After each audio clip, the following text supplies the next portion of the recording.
الحمد لله رب العالمين والصلاة والسلام على سيد الأنبياء والمرسلين وعلى آله وصحبه ومن استنى بسنته إلى يوم الدين.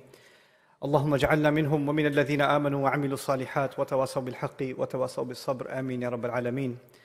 أما بعد فأعوذ بالله من الشيطان الرجيم. يا أيها الناس ضرب مثل فاستمعوا له إن الذين تدعون من دون الله لن يخلقوا ذبابا ولو اجتمعوا له وإن يسلبهم الذباب منه شيئا لا يستنقذوه منه ضعف الطالب والمطلوب ما قدر الله حق قدره إن الله قوي عزيز. رب اشرح لي صدري ويسر لي أمري واحلل عقدة من لساني يفقه قولي. اللهم ثبتنا عند الموت بلا إله إلا الله واللهم اجعلنا من الذين آمنوا وعملوا الصالحات وتواصوا بالحق وتواصوا بالصبر آمين يا رب العالمين. امروز انشالله درباره فایده های یکی از نام های الله یعنی القوی صحبت میکنم. القوی به معنای قوی بودن یا تواناست، قدرتمند. اما برای فهمیدن این کلمه فوق‌العاده که نام الله را توصیف میکنه و همون لحظه که میشنوین میفهمین معنایش یعنی که الله کاملا قدرتمند است و توانایی هر کار داره و طریقی که الله این نامش را توصیف میکنه و ای که نام خود در آخر سوره حج مانده بسیار قابل توجه است. و این بحث ما است که این احتمالاً یکی از مهمترین جاهایی است برای درک ای که فایده القوی بودن الله برای مؤمن چی است. ما به تمام نامهاش باور داریم، اما هر کدام اون نامها به ما فایده میرسونه، به ما کمک میکنه. القوی چطور به ما کمک میکنه؟ یکی از بهترین جاها برای فهمیدنش در آخره سوره 22 مصحف است، سوره حج. در این سوره الله یک مثال میده که بشریت چیزی در مورد الله بفهمه. ایشان میگن يا أيها الناس ضرب مثل فاستمعوا له. مردم، یک مثال داده شده، با دقت به او گوش کنین. یک قسم شروع میکنه که مثال داده شده، با دقت به او گوش کنین.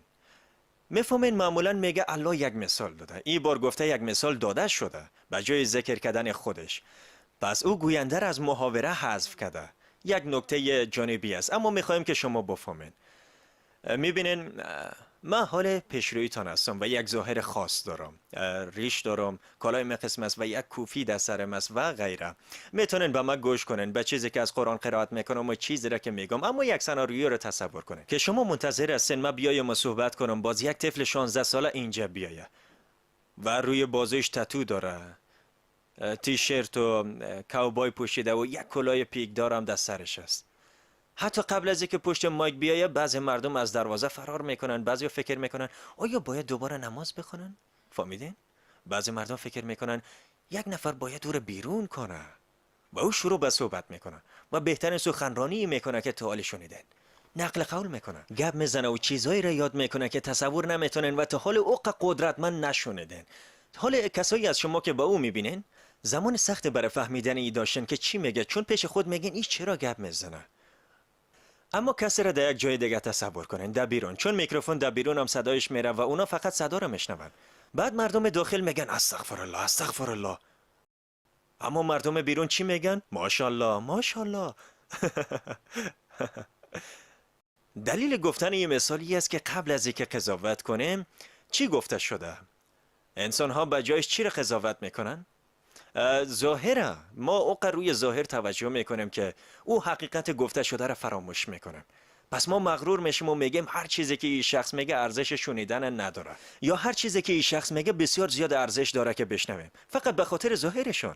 میتونه بعضی اوقات به خاطر رنگ پوستشون باشه، میتونه به خاطر لباسشون باشه یا سنشون. این چیزا که ظاهری هستن باعث میشن فوراً یک نظریه بسازه، مثل ای که با دقت بیشتر به این گوش میکنم یا هیچ نباید به این گوش کنم قبل از اینکه او شروع به صحبت کنه. الله در این آیه تمرکز روی گوینده را از بین میبره. فرموده یک مثال داده شده، یک مثال براتون گفته شده. این را رها کنن که الله داده یا پیامبر داده، فراموش کنن که کی مثال داده، فقط روی خود مثال تمرکز کنن. به این خاطر است که آدمای زیادی در جهان امی که میشنون الله گفته میگن باز یک خطبه دیگه شروع شد، باشن یک چیز دیگه ببینم. امی که میشنون پیامبر گفت آخ دیگه چیز نبود، همیشه موضوعات دینی نمیشه دوباره یک چیز دیگه باشه. پس لحظه ای که میشنون الله صحبت کرده یا پیامبر صحبت کرده بعضی مردم عصبی میشن، نمیخواین بشنون. پس الله در این مثال فوق‌العاده چی میکنه؟ میگه این برای تمام بشریت است. يا أيها الناس. و تمام بشریت علاقه ندارن که به الله گوش کنن. اما الله میگه اگه علاقه ندارن به ما گوش کنن، به مثال گوش کنن. ضرب مثل فاستمعوا له. با دقت گوش کنن، فرصت بتن. حالا یک چیز در مورد خودش توصیف میکنه. ایشان میگن إن الذين تدعون من دون الله لن يخلقوا ذبابا. کسایی از شما که چیزی را به غیر الله نیایش میکنن، اونا حتی نمیتونن یک پشه خلق کنن. یک پشه. ولو اجتمعوا له. حتی اگه تمامشون برای پروژه تولید و خلق یک پشه یک جای جمع شوند. شما فکر میکنین منظور الله از اینکه نمیتونین یک پشه خلق کنی چی است؟ منظورش چی است؟ بیاین پیش بریم و پشه حتی یک مخلوق چشمگیر هم نیست. در حقیقت پشه یک مخلوق مزاحم است که انسانها تجربهش میکنن. میخواین از او خلاص شون. او را که میبینن میخواین او را دور کنن و تو چیزا. یا جایی که کثیف است یا اگه غذای خوبه دارین پشه بیای او غذا رو خراب میکنه. درست است؟ پس میخواین که نباشه. میفرماین حتی نمیتونن یک پشه خلق کنن. اما یک چیز اضافه کرده. او گفته وإن يسلبهم الذباب شيئا لا يستنقذوه منه. اگه یک پشه اول که نمیتونن او را خلق کنن، نمیتونن. و این پشه مثلا غذایتان هم میخورن، پشه میایه او روی غذایتان میشینه، پاهایش باز میکنه و کمی از غذای شما را میگیره، باز این کارو میکنن و او میره.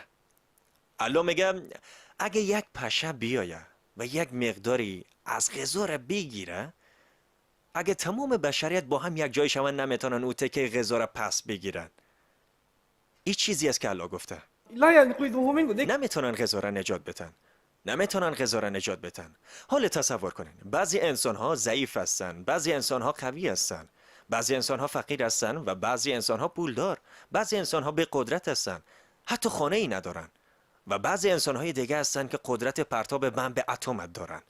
انسان هایی که قوی ترین لشکر روی زمین دارن در تاریخ و امروزه.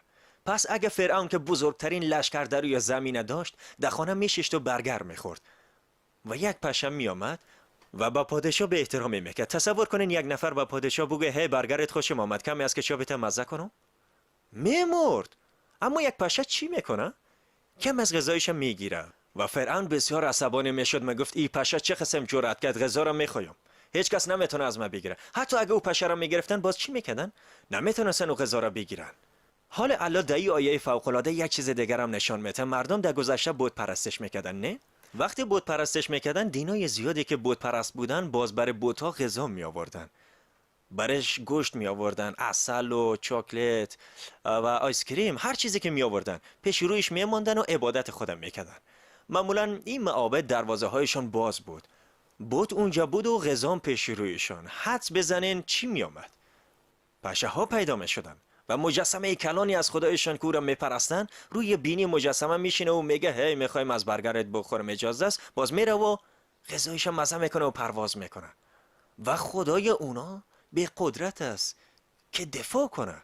و به هر حال اما غذایی که به حیث پیشکش ماندن و غذای مقدس است، او را پرستش میکنن. یک قسم کارا اگر شما بگوین هی این چاکلت دوست دارم و کوشش کنین که بگیرین، باز چی میکنن؟ اگر بخورین میکشن. به حرمتی به دینشان است. اما دینشان هر دقیقه با چی توهین میشه؟ پشه ها. الله میگه پشه ها براتان یاد میده که این خداها قدرتی ندارن. پشه ها ای را به شما یاد میدن. پس الله میگه من براتان یک مثال خرد میتونم. کسایی از شما که غیر الله را صدا میزنن، اولتر از همه حتی نمیتونن یک پشه خلق کنن و اگه پشه کمی از مال اونا را ببره، چه قسم میخواین او را پس بگیرن؟ خب من به خاطر این آیه در مورد پشه ها کنجکاو شدم. ای که چه قسم غذا میخوره. و چیزی که وقتی این آیه را مطالعه میکردم فهمیدم این است که وقتی پشه ها روی غذا میشینن، بزاق خود یا به دهان خود رها میکنن و یک کیسه با بزاق خود میسازن. غذا داخل این کیسه میره و او را با خود میبرن و کیسه از اسید ساخته شده. پس وقتی غذا را لمس میکنه، یک تعامل کیمیایی رخ میده و غذا تغییر میکنه. پس اگه یک تکنولوژی بسازن که این آیه را اشتباه ثابت کنه و یک راه باشه که او پشه را بگیرن، باز او را در یک ظرف بانن و دانشمندا را بیارن که او تکه خورده پس بگیرن، وقتی پشه او را گرفته دیگه از بین رفته، دیگه نمیتونن او را پس بگیرن. لا يستنقذوه منه. ضعف الطالب. و بعد درس میرسه. بحثی که امروز میخوایم همراهتان داشته باشم این است که الله توان است. این چی ربطی به این داره؟ الله یک اصول اضافه میکنه و در حقیقت اگه اصول بفهمین، باز او وقت این نام الله را میفهمین و ازش قدردانی میکنن. الله عزوجل میگن ضعف الطالب والمطلوب. این یکی از قدرتمندترین بیانیه ها در قرآن است. میفهمین در هر زبان چه قسم ضرب المثل ها و گفتار حکیمانه و اصطلاحات دارن. این یکی از او قسم چیزای قرآن است. او یک چیزی است که هر روز باید به او فکر کنین. این قسم یک چیز است. این بسیار بیانیه خورده است، ضعف الطالب والمطلوب. اما یک حقیقت بسیار قوی است. این چی معنی داره؟ یعنی کسی که جستجو میکنه و چیزی که جستجو شده دو چیز است. کسی که جستجو میکنه و هر چیزی که جستجو شده، هر دویشان طبیعتاً ضعیف هستند.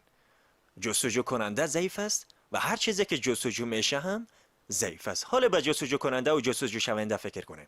یک مرد جوان در جستجوی ازدواج است. بعضیا در جستجوی وظیفه هستند. بعضی در جستجوی پیدا کردن پول بیشتر. بعضیا در جستجوی درمان مریضی.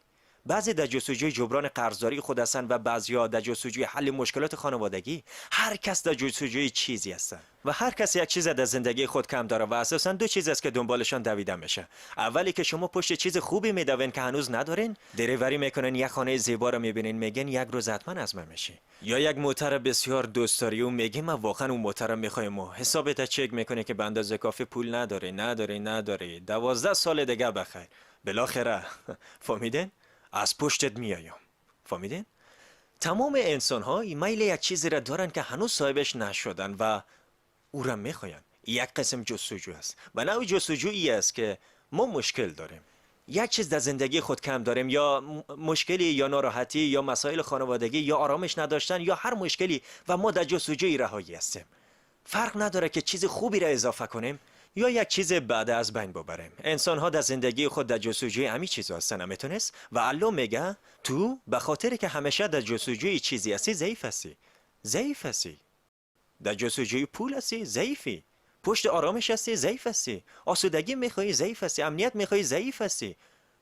خوشحالی میخوای ضعیف هستی. مقام میخوای ضعیف هستی. مدرک میخوای ضعیف هستی. ازدواج میخوای ضعیف هستی. طفل میخوای ضعیف هستی. میخوای طفلت ازدواج کنه ضعیف هستی. در جستجوی هر چیزی که هستی ضعیف هستی و هر چیزی که در جستجویش هستی او هم ضعیف است. من میفهمم چون او چیزها را ندارم من ضعیف هستم، اما چطور چیزی که در جستجویش هستم هم ضعیف است؟ چیزایی که مردم در جستجویش هستن براتون مثال میتونم. خب مردم در جستجوی واضح ترین مثال برای ای، خب من چند سال پیش در صنف روانشناسی نشسته بودم و پروفسور ما مثال یک مرد جوان داد که آخرای 20 سالگیش بود و دکترای خود از نیویورک میگرفت، یعنی روانشناسی بالینی در دانشگاه نیویورک. و دو وقت ایمیل و هارد و این قسم چیزا نداشتن. این شخص 450 صفحه مونوگراف خود تایپ کرده بود و به دپارتمنت داده بود. 4 یا 5 سال کار خوده به دپارتمنت داده و هیچ کپی نداشته، تنها نسخه‌ش به اونا داده بود. دپارتمنت او را گم میکنه.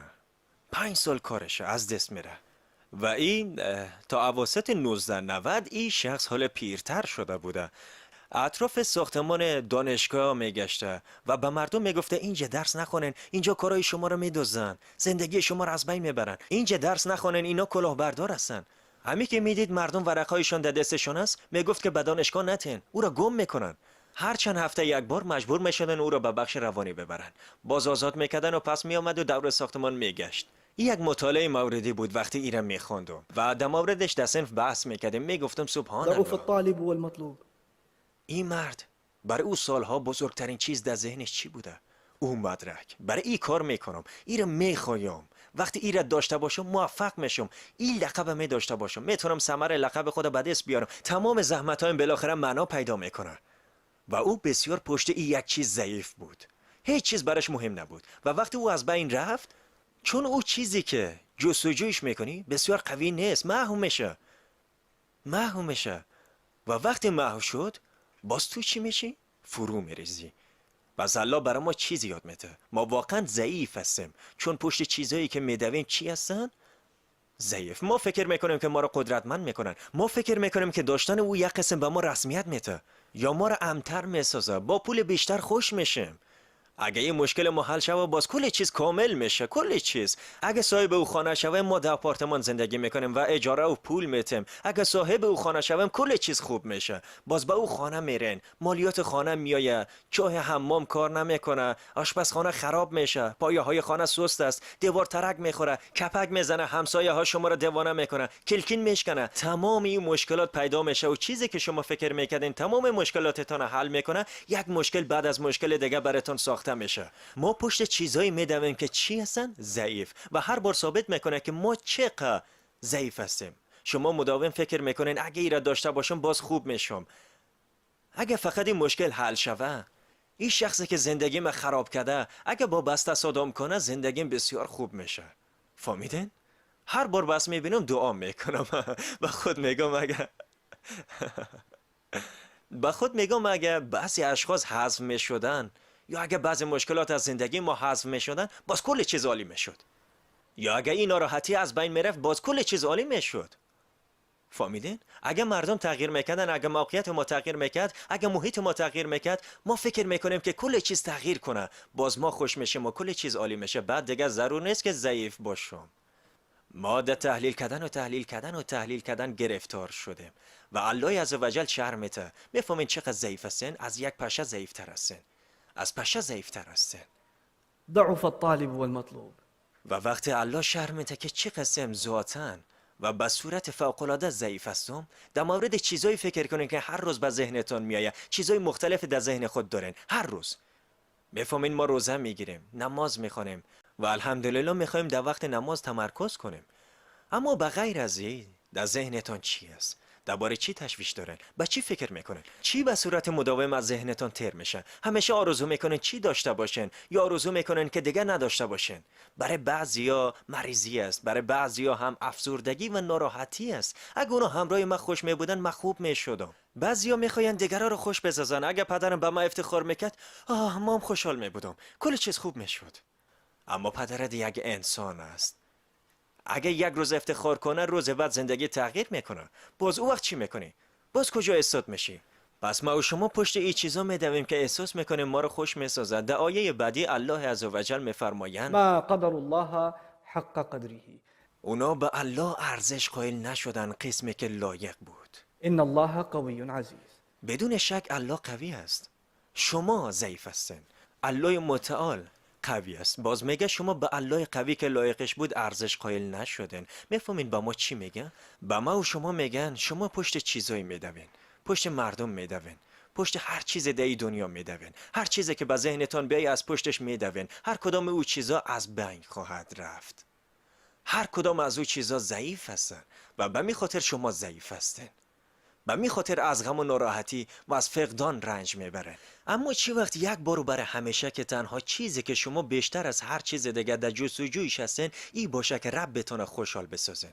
وقتی الله رو جستجو کنی و بیشتر از هر چیز دیگه به او ارزش قائل شوی، وقتی واقعا در قلبتون ای را تصمیم بگیرین، بعد به خاطر ای که او قوی است، الله به ما یاد داده وقتی در جستجوی یک چیز ضعیف باشی خودتون ضعیف میشی. اما اگه الله که توانا است جستجو کنی، ای تو را چی میسازه؟ ای تو را قوی میسازه. تو را قوی میسازه و وقتی تو قوی شدی چیزایی در زندگی میآید و چیزایی از زندگی میره، اما بازم تو قوی هستی. به خاطر سقوط کردن چیزایی که میخواستی دیگه سقوط نمیکنی، چون تو یک چیز بسیار بسیار بالاتر تعقیب میکنی. و لطفاً بفهمین که من چی میگم. من نمیگم که در این دنیا هیچ چیز نخواین، ایره نمیگم. اما آیه به ما چیزی یاد میده. حتی اگه ما او چیزا رو جستجو کنیم میفهمیم که اونا ضعیف هستن. اگه بیاین و برین، تنها چیزی که ما از دست نمیتیم الله هست. میفهمین ناکامی یک انسانی است وقتی چیزی که میخواین به دست نمیارن الله را از دست میتن. به خواستشان که نمیرسن دیگه نماز نمیخونن. وقتی نمیرسن میگه من عمیق دعا کردم اما هیچ کدامشان کار نکرد. فایدهش چی است؟ وقتی به چیزی که میخواین نمیرسن احساس ناراحتی و عصبیت میکنن و به خود میگن من دیگه نمیتونم که همراه الله صحبت کنم. میفهمین این به خاطری است که از اول قبل از اینکه مشکل پیش بیاید، بعدش نه، قبل از مشکل یک ارتباط محکم همراه الله وجود نداشته. وقتی همراه الله یک ارتباط محکم باشه، مثل ای که وقتی ریشه محکم در زمین باشه، وقتی طوفان بیاید درخت تکان میخوره اما پایین نمیفته، استاد میمونه و وقتی طوفان خلاص میشه بازم میوه میده، بازم زندگی میکنه. اصلها ثابت و فرعها فی السماء. قرآن میگه لا اله الا الله مثل یک درخت است که ریشه هاش در زمین فرو رفته و شاخه‌هاش تا به آسمان میرسه. این قدرت یک انسان است.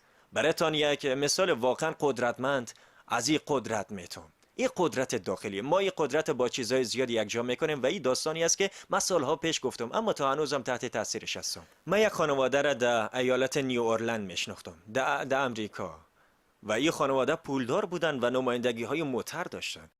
نیو اورلند در ساحل است و نمایندگی هایشان کنار ساحل بود. موترهای لاکچری داشتن، وارد میکردن و میفروختن، وارد میکردن و میفروختن. باز طوفان کاترینا آمد وقتی طوفان آمد معلوم بود که از دریا شروع میشد. پس تمام موترهایی که نقدن خریده بودن غرق شد و تنها موتری که مانده بود یک لکسس بود.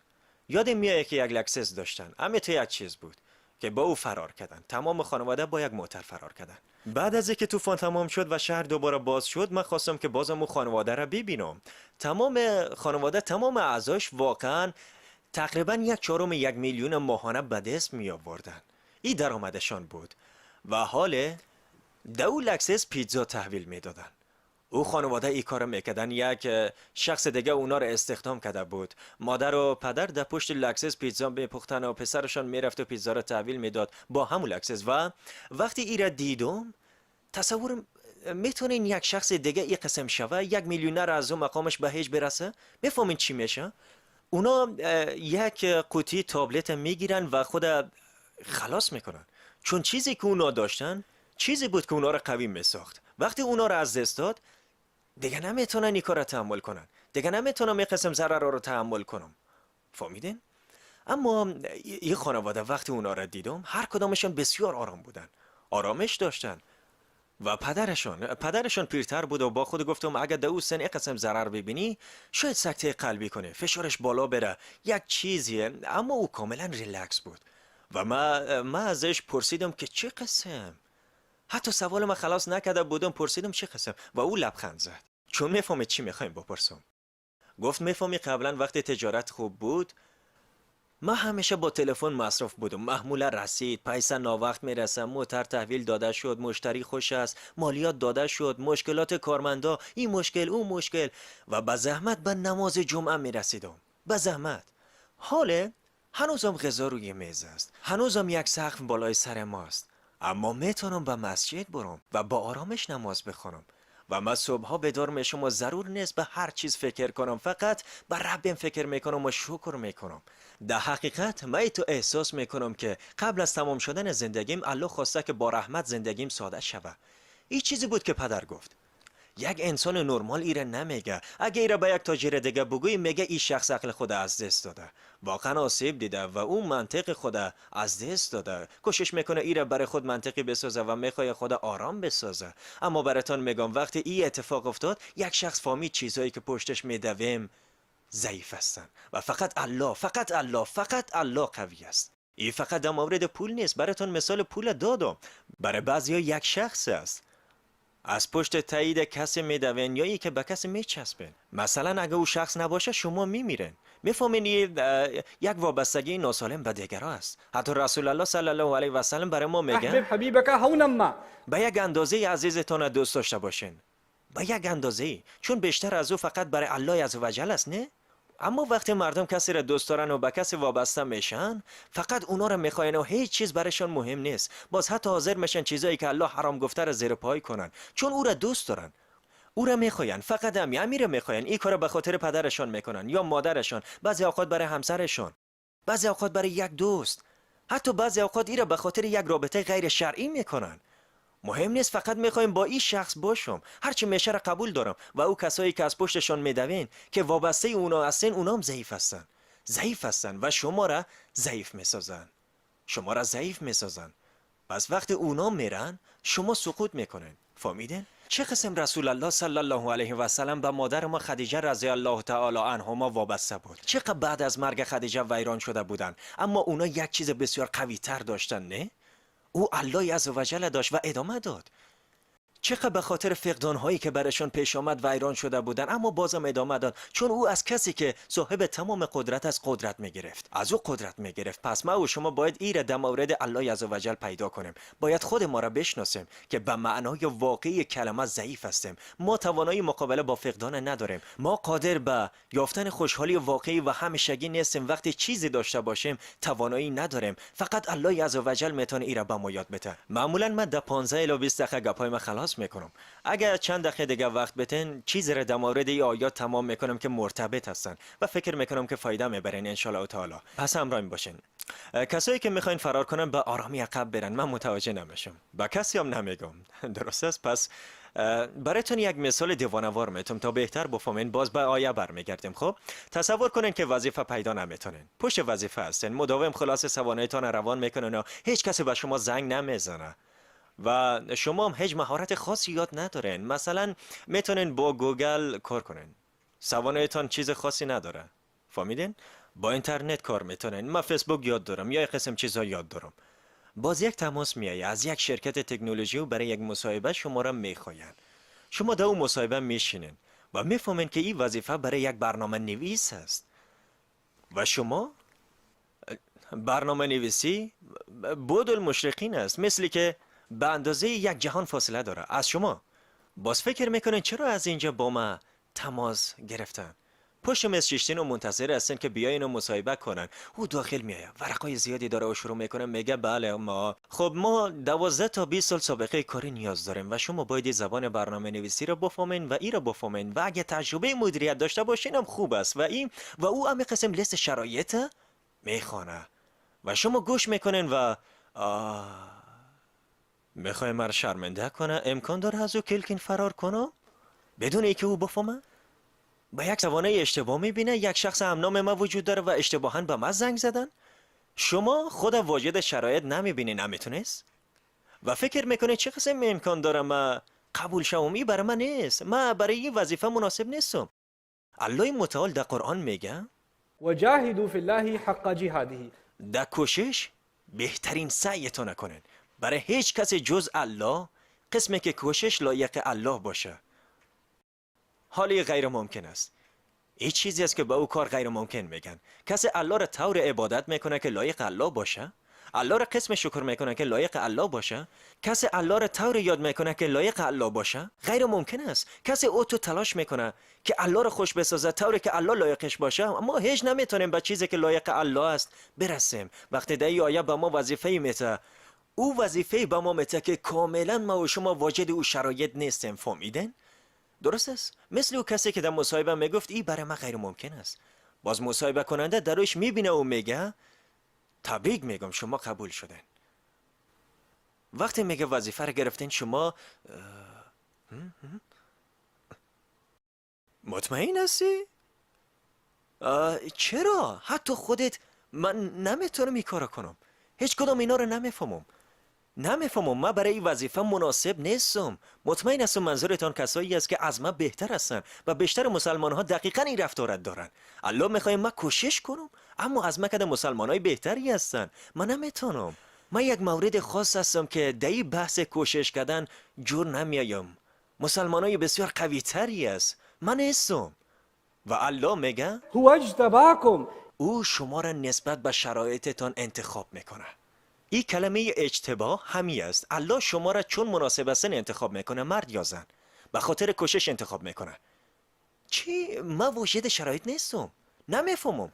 و مصاحبه کننده برش میگه گوش کن، میفهمم فکر میکنه که مهارت ها را نداری، اما وقتی استعداد ببینم میشناسم، ظرفیت ببینم میشناسم. این را برای مدت زیادی انجام دادم. دقیقاً میفهمم کی را استخدام کردم و کی را نکردم. نه فقط استخدام شدی، حتی بهترین کارمند شرکت شدی. اقا سر ای کارمند اعتماد داره که حتی خود کارمند سر خود نداره. الله شما و مرا انتخاب کرده و قسم روی ما و شما اعتماد داره که ما هم دقیقاً قسم به الله ارزش میتیم که الله لایق است. او عبارت یادتان است؟ ما قدر الله حق قدره. كيف نقدر الله حق قدره؟ نجاهد في الله حق جهاده. چطور به الله قسمی که لایقش است ارزش میتین؟ وقتی کوشش میکنین که الله را خوش بسازین، قسمی که لایقش است و حتی اگه فکر میکنین نمیتونین. الله میگه در حقیقت شخص مناسب هستین. 5 برابر شما انسان در روی زمین است که هیچ وقت لا اله الا الله نگفتن. امیتونست؟ و او شما را انتخاب کرده که بگوین. شما را انتخاب کرده که بگوین محمد رسول الله صلی الله علیه و سلم. حتما نباید در خانواده مسلمان به دنیا می آمدین. حتی از خانواده بودایی هم میشد. بعضیتان شهادت گفتن، شاید اسلام پیدا نکنن. الله شما را انتخاب کرده. میراثتان شما را انتخاب نکرده. میفهمین روح به طفل توسط فرشته ها بر رحم مادر آورده میشه. او روح امکان داشت برای هر مادری بره، اما الله مادر شما را انتخاب کرده. او خانواده را انتخاب کرده که اسلام به شما بده، انتخاب کرده که به شما لا اله الا الله را بده. و در این آیه میگه که چرا انتخاب کردم؟ چون شما مهارتش دارین تا برای من کار کنین که ضرورت دارین، قسمی که باید انجام شود. خب حال درست است که به ما باور داری. خب ما هم کوشش میکنم اما میفهمم که بسیار مشکل میشه. او میگه و ما جعل علیکم فی الدین من حرج. به هر حال او هیچ سختی، هیچ فشاری در دین برای شما نمانده. باز میگه خوب است پس هیچ فشاری نیست، آسان است، درست است. میفهمین وقتی الله براتون راحتی میته و میگه در تشویش نباشین، ما ایره آسان میسازم، شما بیشتر ریلکس میشین. خب الله گفته در اول یک کار غیر ممکن است، باز اگه الله میتونه او را آسان بسازه پس حتما آسان میشه. حال بیشتر امید دارم. و امی که براتون میگه ای را آسان میسازه، عبارت بعدی در آیه ای است. ملت ابیکم ابراهیم. به هر حال شما دین مشابه با کی دارین؟ ابراهیم. باز میگم یک دقیقه صبر کو. فکر کردم آسان است. گفتی آسان است نه؟ اما مثل ابراهیم علیه السلام، ابراهیمی که در آتش پرید، ابراهیمی که گردن پسرش برید، ابراهیمی که خانوادهش در صحرا رها کرد، ابراهیمی که تمام قبیله‌اش به چالش کشید، ابراهیمی که پدرش او را از خانه بیرون کرد. اما ابراهیم علیه السلام درباره کسی که الله و اذ گفته ابتلا ابراهیم ربه بکلمات. الله ابراهیم علیه السلام طور امتحان کرد که هیچ کسی را نکرده بود. یعنی امتحانش مشکلتر از هر کس دیگه بوده. الله گفته امتحان شما براتون بسیار آسان است. درست مثل کی؟ ابراهیم علیه السلام. امکان نداره. صبر کن. چه قسم میره میفهمیم؟ با یک شیوه خاص فکر کردن میتونین ای را بفهمین. الله براتون میگه امو اللهی که آتش خاموش میسازه، امو اللهی که کارد کند میسازه، امو اللهی که آب از یک صحرای سوزان بیرون آورد، اما اللهی که میتونه غیر ممکن ترین و مشکل ترین موقعیت ها را بر ابراهیم آسان بسازه، در دینی است که شما ازش پیروی میکنین. چی مشکلی دارین؟ اما رب در پشت شما است. پس او ابراهیم به یاد ما میاره. باز میگه شما میتونین. این دین پدرتان ابراهیم است. هو سماکم المسلمین من قبل و فی هذا. او کسی است که شما را از قبل مسلمان نامیده و حتی حاله. پس بالاخره میفهمین از کجا شروع میکنین. وقتی یک وظیفه را شروع میکنین، مشکل ترین کارها را انجام نمیتین. اول یک آشنایی است، کارای اولیه. از کجا شروع میکنین؟ الله میگه فاقیموا الصلاة و آتوا الزکاة واعتصموا بالله هو مولاکم. الله میگه نماز بخونن. این یعنی چی؟ قدرت الله را میخواین؟ به یادتان است قدرت الله را در خود میخواین، نمیخواین ضعیف باشین. پس بهتر است چی را رها نکنین؟ نماز رها نکنین. نمازتون قدرت شما میشه. به می خاطر گفته استعینوا بالصبر والصلاة. کمک بخواین، توانایی بخواین، قدرت بخواین از نماز. نماز شما را قدرتمند میسازه. نماز رها نکنین. حتی اگه شما احساسش نمیکنین نماز بخونین. حتی اگه تنبلی میکنین نماز بخونین. اگه حسش ندارین نماز بخونین. حتی اگه قلبا نمیخواین نماز بخونین. چون اگه نماز رها کنین شما ضعیفتر میشین. باز هیچی براتون نمیمونه. اقیموا الصلاة باز میگه و آتوا الزکاة. یعنی زکات بتین، یعنی پولتان پاک کنین. زکات فقط به معنای 2.5% نیست. در رمضان کلگی میخواین زکات بتن، اما گوش کنین، نمیتونین با پول حرام زکات بتن. باید اول پول پاک به دست بیاری تا بتونی پول پاک بتی. فهمیدین؟ بیشتر اوقات متاسفانه مسلمان ها در تجارت های حرام دست میزنن و واقعا میخواین زکات بتن، میخواین زکات زیاد به مساجد کنن، از دکان مشروب باز کردن. چرا؟ چون احساس گناه میکنن. فکر میکنن پولای حرام زیادی به دست آوردم، حداقل چند یتیم کمک کنم. فهمیدین؟ این کار خوب او کارای بد توجیه نمیکنه. زکات در حقیقت ای است که پولی را پاک کنی که پاک است. بعضی مسلمان ها بسیار وسواس دارن که این مرغ حلال است یا نه. کی گردنش بریده؟ از کجا آمده؟ خونش درست آمده یا نه؟ بانین سندش ببینم. کی سندش امضا کرده؟ بانین اونا را پیدا کنم، سایز بوتشان بگو، همه را بگو. و همین شخصی که بسیار وسواس داره که مرغ چه قسم حلال شده، با جمع کردن ربا مشکلی نداره. اما شخص درباره مالیاتش به دولت دروغ میگه، به مردم خیانت میکنه، به مشتریای خود حقشون نمیده. یام حرام است بیادر. پس پول حرامت میگیری و همراهش مرغ حلال میخری. این هنوزم مرغش حلال نیست. ایره میفهمی؟ پس وقتی الله میگه نماز بخوان و زکات بده، فقط منظورش دادن زکات نیست، یعنی پولت پاک بساز.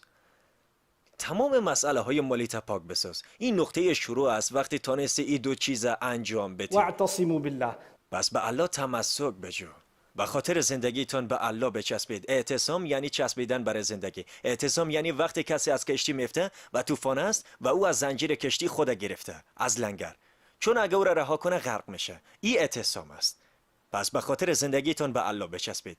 هو مولاکم. او رب محافظ و نگهبان است. او محافظ شماست. فنعم المولى چی یک نگهبان فوق العاده ای، چی یک محافظ فوق العاده ای. ونعم النصير به اینا مآخر الله ببینین و خلاص میکنه. ونعم النصير. الله میگه چی کمک فوق العاده ای. این نصره در عربی به معنای وقتی به کسی در جنگ کمک میکنی. مثلا اگر کسی براتون بگه میتونه بریم کمک کنی، میتونه بریم قلم بتی، این نصران است، این مساعده است، این یک کمک بسیار خرد است. یا کسی تایرش پنچر شده و شما همراهش کمک میکنین، این کمک است. اما این نصران است. نصران یعنی به لشکر از تمام جهات حمله شده و نیاز به پشتیبانی دارن، به اونا سلام میفرستن یا یک لشکری 1000 نفری را. این چی است؟ نصران. إذا جاء نصر الله والفتح. پس وقتی یک کمک کلان، کمک عظیم بیایه، این به نام نصره است و الله از نامش نصیر استفاده کرده. الله میگه وقتی این کار کردین، وقتی نماز خواندین، وقتی پولتون رو پاک ساختین و به الله چسبیدین، باز میبینین که الله چی محافظ فوق العاده ای است و میبینین که چی کمک‌های فوق العاده ای هر بار به شما میفرسته. لشکرای به کمک میفرسته. لشکری از فرشته ها برای کمک به شما در مشکلتان میآیند. شاید مشکلتان یک خرد باشه، کمک الله اوق کلان میباشه، چون او نصیر است. سبحان الله. این قوی بودن الله است و الله فرموده از قوه خود، از توانایی خود به ما کمک میکنه وقتی با او باشیم. باشد الله ما را از کسانی بگردانه که ضعف‌های داخلی خود بفهمیم و قدرت رب خود درک کنیم. بارك الله لي ولكم. السلام عليكم ورحمة الله تعالى وبركاته.